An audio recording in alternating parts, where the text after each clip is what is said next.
श्री स्वामी समर्थ. नमस्कार स्वामी भक्तांनो. ज्याही घरामध्ये स्वामी महाराजांच्या मंत्राचा जप केला जातो, ज्याही घरामध्ये स्वामी समर्थ महाराजांचा मंत्र मनोभावे ऐकला जातो, स्वामींच्या नावाचा गजर जिथे नेहमीच असतो, त्या घरात साक्षात महाराजांचा सहवास कायम असतो. महाराजांची दिव्य शक्ती त्या घरावर कायम पसरलेली असते आणि जिथे स्वामी महाराजांचे कृपाछत्र तिथे कशाची भीती. त्या घरावर महाराजांच्या कृपेने कधीही कोणतेही कसलेही संकट येऊच शकत नाही. स्वामी भक्तांनो, आज मी स्वामी समर्थ महाराजांचा जो मंत्र सांगत आहे तो अत्यंत शक्तिशाली, दिव्य आणि अद्भुत असा आहे. हा मंत्र म्हणजे साक्षात महाराजांचे वरदान आहे. भक्ताची दुःख, संकट, समस्या, अडचणी, सर्व प्रश्न मुळासकट नष्ट करणारा असा शक्तिशाली मंत्र आहे. हा मंत्र श्रद्धेने, मनोभावाने महाराजावर विश्वास ठेवून जपल्यास दुःख, संकट, अडचणी त्वरित पसार होतात. घरातील नकारात्मक शक्ती काढता पाय घेते आणि घरामध्ये सकारात्मक शक्तीचा वास होतो आणि घरामध्ये धनाचा वर्षाव सुरू होतो. ऐश्वर्य प्राप्ती करून देणारा असा हा मंत्र आहे. कित्येक भक्तांनी या मंत्राचा जप करून आयुष्यात सर्व काही प्राप्त करून घेतले आहे. फक्त मनोभावे या मंत्राचा सकाळी किंवा संध्याकाळी 108 वेळा जप करा किंवा 10 मिनिटे श्रद्धेने, मनोभावाने ऐका आणि बघा तुमच्या जीवनात कसा चमत्कार घडू लागतो.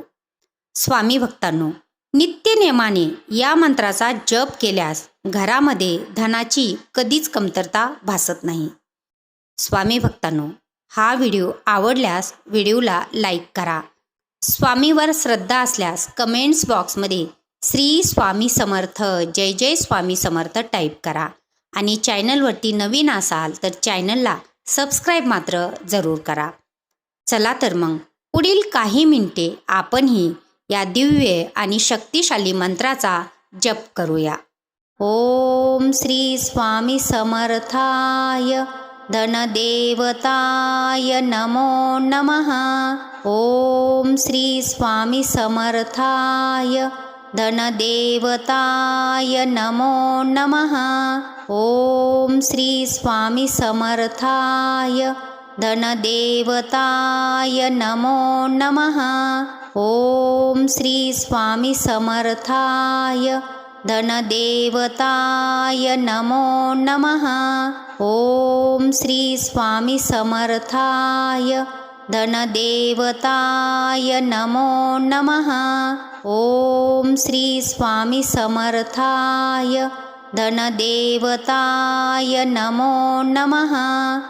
ओम श्री स्वामी समर्थाय धनदेवताय नमो नमः.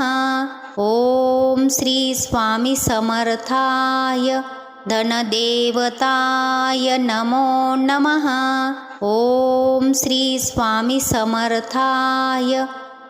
ओम श्री